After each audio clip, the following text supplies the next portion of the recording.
Bienvenue dans la série des podcasts Les femmes agentes du changement par le secrétariat du Club du Sahel et de l'Afrique de l'Ouest OCDE, Organisation de coopération et de développement économique. Le CSAO produit des analyses innovantes et informées sur les transformations en cours dans la région.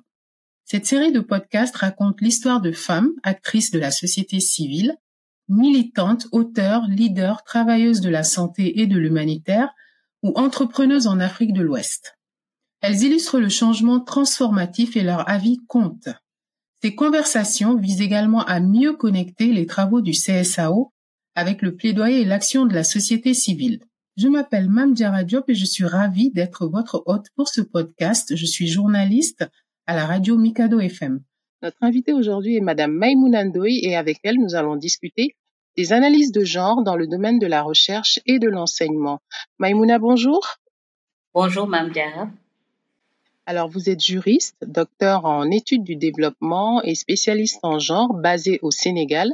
Vous avez une carrière professionnelle polyvalente entre enseignement académique et projets de développement. Et aujourd'hui, vous êtes référente genre et approche féministe chez Equipop où vous soutenez l'opérationnalisation d'interventions genre et féministes innovantes visant à renforcer le bien-être et la capacité d'action de jeunes femmes et de jeunes hommes tout en donnant écho à leur leadership et leur action militante. Alors Maïmouna, selon vous, quel est l'intérêt aujourd'hui d'avoir des données et des analyses genrées? Merci pour la parole, Mame Diarra. Je vous remercie pour l'invitation et me réjouis d'échanger avec vous sur ces questions centrales. D'abord, pour répondre à votre question, il faut relever que cette question de la disponibilité des données et analyses genrées est une question hautement politique. On choisit de mesurer ce qui nous intéresse dans une société et lorsqu'on ne produit pas de la connaissance sur un domaine donné ou sous un type donné, cela en dit long sur le regard de la société sur ces aspects. Et nous avons ainsi une visibilité sur ce à quoi on accorde de l'importance ou non dans cette société et ce que l'on trouve important d'étudier. Et la collecte et l'utilisation de données influencent la manière dont les gens militent pour le changement et dont les décideurs comprennent les besoins des individus et des communautés et y répondent. Cela nous donne une idée du danger que peut constituer l'absence ou l'insuffisance de données sur le genre et des analyses sur le genre. Et si vous permettez, je vais vous donner juste 2 illustrations par rapport à la centralité de la disponibilité de ces données. Donc, et c'est dans le cadre de mes fonctions à Equipop en tant que référente genre et approche féministe. Et je vous donnerai ensuite une autre illustration liée à mes activités de recherche et d'enseignement académique. Donc, la première illustration concerne un projet qui s'appelle JAD. Et donc, vous savez que Equipop intervient de manière articulée sur plusieurs domaines et notamment le soutien aux actions militantes, la production de données qui nourrissent des initiatives pilotes et la mobilisation politique. Et donc, dans le cadre de ce projet JAD qui a été mis en œuvre au Niger, l'appui apporté par Equipop à des jeunes filles et des garçons leur a permis de produire eux-mêmes des données qui ont permis de rendre visible et documenter l'existence de violences de genre en milieu scolaire. Alors même que dans une étape exploratoire, cela ne se distinguait pas forcément. Et grâce à cette étude qui a donné une visibilité et une crédibilité aux informations par rapport à ce phénomène, les jeunes ont pu faire un certain plaidoyer, interpeller les autorités de leur pays pour trouver des solutions. Deuxième exemple dans le domaine des programmes, dans le cadre du projet Jeunes féministes d'Afrique de l'Ouest, les jeunes féministes que nous soutenons sur 8 pays d'Afrique de l'Ouest ont identifié la non-disponibilité de données genrées sur les violences sexistes et sexuelles comme une entrave à leur combat sur ces questions. Et cela a motivé leur choix de mener une campagne sur la production de données permettant de visibiliser et de documenter les violences sexistes et sexuelles. Et cette activité, elle est en cours. Et dernier exemple dans le cadre des programmes, elle porte sur une activité menée avec Intrahealth et le ministère de la Santé et de l'Action sociale du Sénégal. Et donc, une étude qui a été menée avec la cellule genre et la direction de la planification, de la recherche et des statistiques a porté sur l'analyse des discriminations liées au sexe dans le secteur de la santé au Sénégal. Et cette étude a permis de rendre disponibles des données quantitatives et qualitatives qui ont permis d'appréhender l'ampleur du phénomène et qui offrent des pistes d'intervention pour les pouvoirs publics et la société civile. Les résultats pourront être utilisés pour la rédaction d'un code de conduite ainsi que la rédaction d'autres politiques RH et dispositions administratives sensibles au genre. Et pour toucher le domaine de la recherche et de l'enseignement, je vous donne l'exemple du master en genre et développement de l'IHEUD. Donc, les sessions en ligne ont pour objectif notamment d'approfondir la réflexion sur la pertinence des indicateurs et des outils de mesure qui permettent de rendre compte des inégalités hommes-femmes, filles et garçons dans plusieurs domaines et de mesurer les changements durables institués et obtenus à tous les niveaux. Et ça se retrouve dans beaucoup de modules sur les concepts de base, sur genre et éducation, genre et conflit. Et sur l'ensemble des enseignements, il y a vraiment cette préoccupation transversale. Voilà. D'accord. Alors aujourd'hui, Maïmouna, nous sommes quand même toujours confrontés à d'importantes lacunes en matière de données sur le genre dans de nombreux secteurs. Est-ce que ce manque d'analyse et de données genrées ainsi que leur accès représente une limite pour vos activités à vous en tant qu'enseignante, chercheuse et aussi référente technique sur les approches et méthodes de genre? Oui, tout à fait. L'absence de données complètes sur le genre, c'est à la fois un facteur et un symptôme de l'invisibilisation des inégalités sociales entre hommes et femmes. Et cela nous empêche de comprendre finement les enjeux autour d'une problématique donnée. Et on ne peut pas avancer à l'aveugle sur des thématiques aussi centrales que les violences sexistes et sexuelles, les droits et la santé sexuelle et reproductive, le travail des femmes, la justice économique, etc. Et on peut dire qu'aujourd'hui, même si on peut se réjouir du fait que de plus en plus les données sont ventilées par sexe, il faut noter que cet effort n'est pas systématiquement élargi à d'autres catégories que le sexe. Et donc, quand je parle d'autres catégories, c'est par exemple l'âge, c'est par exemple la classe sociale, c'est par exemple le handicap, etc. Et ce type d'omission, à coup sûr, contribue à invisibiliser les rapports de pouvoir et limite ainsi la compréhension des phénomènes sociaux et leurs liens avec les inégalités sociales. Et il faut ajouter aussi qu'il peut être très difficile de mesurer la problématique de genre en travaillant uniquement sur des données quantitatives. Et par rapport à cela, il est important de pouvoir intégrer des données qualitatives dans l'analyse des données pour obtenir une vision plus globale des questions de genre dans un contexte donné. Et donc, c'est juste rappeler que les méthodes qualitatives ont une place centrale dans l'analyse des besoins fondés sur le genre. Et c'est une lacune qui n'est pas vraiment prise en compte systématiquement.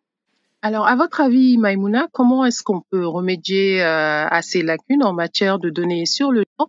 Et comment est-ce que la question de données et d'analyse sur le genre est abordée dans les cours que vous donnez aux jeunes femmes et aux jeunes hommes à l'université?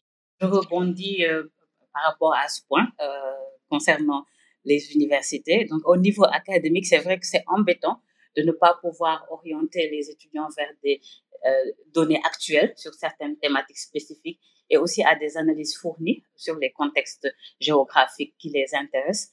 Et donc, je l'ai mentionné tantôt, dans le cadre des cours que je donne, j'insiste beaucoup sur l'importance des données en montrant l'intérêt de les utiliser. Et donc, je fais vraiment en sorte que les étudiants aient ce réflexe de faire des recherches à tous les niveaux, au niveau macro, méso, au niveau micro, et qu'ils puissent prendre les données accessibles aussi au niveau national. Je vous ai parlé de l'enquête démographique de santé et c'est vraiment des aspects que je les invite à incorporer dans leurs analyses et dans leurs réflexes au quotidien. Et je voudrais toujours, par rapport à ce milieu académique, on va dire scientifique, en tant que membre du comité scientifique de la FAB, qui est l'Association des femmes africaines pour la recherche et le développement, je suis en bonne posture pour voir combien il est difficile de produire de la connaissance sur le genre. Et notamment par les chercheurs africains et plus globalement aussi dans le domaine des universités. Et donc, ça, c'est vraiment lié à un contexte difficile par rapport à l'abord de certaines thématiques, le fait que certaines thématiques liées au genre sont tabous dans plusieurs contextes. Et donc, il y a vraiment de plus en plus des mouvements anti-droits, des relents fondamentalistes qui poussent à occulter certaines questions. Il y a aussi cette question des financements qui font en sorte qu'il n'y a pas suffisamment de production intellectuelle sur ces aspects-là qui puissent être rendus disponibles pour les étudiants. Et donc, c'est important de prendre en compte ces éléments. En tout cas, je crois que c'est un grand défi de pouvoir développer les connaissances sur le genre et sur les approches féministes dans les espaces de savoir, notamment à l'université, et de pouvoir rendre disponible pour les étudiants des données et des analyses qui leur permettent de mieux appréhender ces problématiques et vraiment d'être eux-mêmes des pourvoyeurs de connaissances sur ces aspects. Le Club du Sahel, Maïmouna Ndoye, produit des analyses fondées sur les données probantes, y compris sur le genre. Par exemple, l'étude Femmes et réseaux marchands en Afrique de l'Ouest met en évidence les inégalités de genre dans les réseaux commerciaux. L'analyse de ces inégalités s'appuie sur une approche relationnelle qui cartographie les relations entre acteurs économiques et politiques au sein de leurs réseaux sociaux. L'enquête a porté sur la chaîne de valeur du riz entre le Bénin, le Niger, le Nigeria, et elle identifie les freins qui limitent les activités féminines dans le domaine de la production et de la commercialisation. Quelle est l'utilité pour vous de ce type d'analyse? Ce type d'analyse est vraiment très stratégique, et il me semble, dans la mesure où elles permettent d'une part de muscler les approches et méthodes dans le domaine des sciences humaines et sociales, parce qu'en fait, c'est le terrain qui inspire les actions. Et également, on peut dire le fait que ce soit dans une perspective genre et d'analyse des relations entre hommes et femmes, permet d'approfondir des questions, des savoirs sur ces domaines-là et de développer de manière fine des approches et méthodes qui permettent de sexuer les données et les faits de connaissance. Et donc, c'est donc un enrichissement, on peut le dire. Et donc, c'est aussi une façon de visibiliser les problématiques en lien avec les inégalités de genre et de mener un plaidoyer nécessaire afin d'y réagir. Et cela permet également d'élaborer, d'enrichir des politiques publiques et en les rendant sensibles au genre. Donc, je pense que ce rapport, vraiment, il est très intéressant, notamment si vous allez à la page 22, aux pages 22 et 23, cette analyse sur les obstacles qui limitent l'activité économique des femmes. Et donc, je ne vais pas vous lire tout le passage parce que cela va être un peu long. Mais ici, on dit les obstacles rencontrés par les femmes dans le domaine socio-économique et institutionnel sont susceptibles de limiter leur participation aux échanges commerciaux à 3 niveaux. Et les 3 niveaux sont décrits et on se rend compte que c'est vraiment d'abord à l'échelle individuelle. Et ça, c'est une sensibilité, en tout cas une démarche très affinée qui n'est pas courante. On s'intéresse rarement au niveau individuel quand on analyse ces dynamiques-là. Et donc, on se rend compte que toutes les contraintes qui peuvent se poser par rapport aux femmes, leur âge, au mariage, leur niveau de formation, etc., sont analysées. Et on voit aussi que il y a une analyse au niveau des ménages par rapport aux relations entre hommes et femmes. Et il y a aussi une analyse par rapport au niveau communautaire. Donc, il me semble que cette étude réalisée dans 7 pays nous permet de vraiment avoir une idée sur cette approche relationnelle qui permet d'analyser les relations de pouvoir inégalitaires entre les hommes et les femmes. Et donc, le fait de pouvoir aussi identifier des stratégies adaptées aux besoins de tous dans le temps et dans l'espace, dans la mesure où cet intérêt par rapport notamment aux relations hommes-femmes au sein du couple, par rapport au niveau communautaire, permet d'avoir en tout cas une approche assez systémique qui permet de déconstruire les normes inégalitaires et d'envisager des stratégies qui sont adaptées pour tous et toutes. Alors, Maïmouna Ndoye, en tant que référente genre et approche féministe chez Equipop, comment, à votre avis, les chercheurs, les statisticiens devraient travailler ensemble avec les acteurs du terrain, comme les organisations féminines, pour produire des recherches qui sont plus contextualisées?